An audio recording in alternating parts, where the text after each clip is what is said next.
Anything you can say, I can say faster. I can say anything faster than you. No, you can't. Yes, can. I can. Yes, can. I can. I can. I can.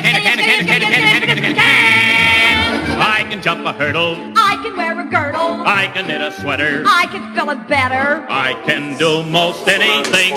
Can you make a pie? Neither can I. Oh, that's I brought them a bus. it's like Christmas in July. Stocking stuffers. Everybody look underneath your chair. There are free vibrators for everybody. Okay.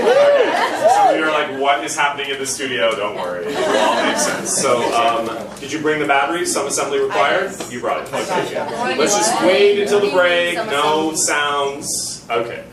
All right. Shall we just... Jesus. Just breathe. Shall we breathe? I don't know. I'm being upstaged by a vibrator. Yes. All right. Okay. Let me just... I don't push on. So I don't really think this is a lesson. I don't know. Maybe I just, can I tell you a story? So I went to get my teeth cleaned on Monday, and Princess, that's her name, that's really her name. I've talked about her before. She's made it to the roll call of my blogs. So I'm not sitting there, I'm lying back there. And of course, she always asks me things, and I'm like, oh, you can't, it doesn't even make any sense, because my mouth is full of things. Anyway, okay, that like just went so south. Let's start over. Restart. That part of the room has really set us on the wrong foot. Hey. Okay, anyway, so Princess, as she always does with me, starts to tell me about her love life and how it's really in the shambles, really. And it's actually quite upsetting for her, and I really, it's not that I can relate, but I think, I really understand what she's going through, I guess. I think because the epiphany that I had in the chair is it's universal. What we're all talking about being alive is universal. It's specific to the things that you're working through, but everybody's the same. So, she's telling me this story, and I'm looking at her with this gigantic SARS mask on, right? And then plus these night vision goggles, and yet I can see her brown eyes. And all of this is a first. All of a sudden, what happens? I start bawling. I'm in the chair, and I start to cry. And not because she was coming at me with a drill, just because I'm looking at her sharing a very intimate, scary, I saw how scared she was. And two things come flying into my body when I'm sitting there. Number one, listen, we're all the same. Everybody ultimately just wants to be seen. You want to be heard. You want to be acknowledged, and you want to be received. That's it.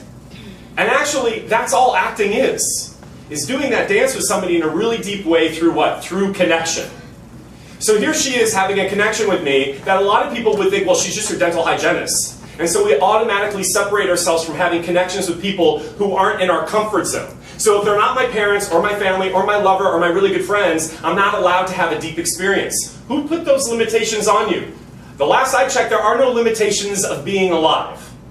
So that's the first epiphany I have. And then, of course, I started crying, and then she starts to cry. And she does have a tool in her hand. I'm like, just calm down now. Let's calm down. And then I started thinking also about hearing her talk about herself in ways that made me really sad. Because I find her to be really funny and weird, as a compliment. I think that's a compliment. Weird and funny and beautiful and smart and talented. But she doesn't see herself that way. And certainly that's not the experience that she's having out in the world. And then I thought, well, it's so fascinating to me, this whole thing about relationships. Not just from an Eros point of view. Just about relationships, period. That everything is but a projection and a mirror of your own stuff. So I'm watching her, and I'm seeing her the way she is, but she doesn't see herself that way. And then I'm also thinking, well, isn't it interesting that we're often attracted to people who possess qualities that we ourselves don't feel that we possess? So you might be attracted to somebody who's bold and wild and out there because you don't connect to that latent tendency within yourself. Or you're scared to acknowledge it. Or to actually have to live in that part of yourself means you're going to have to, explore why that thing is so scary, or why you don't feel comfortable in expressing it. And there's no shame in that. That's why relationships are here to teach us.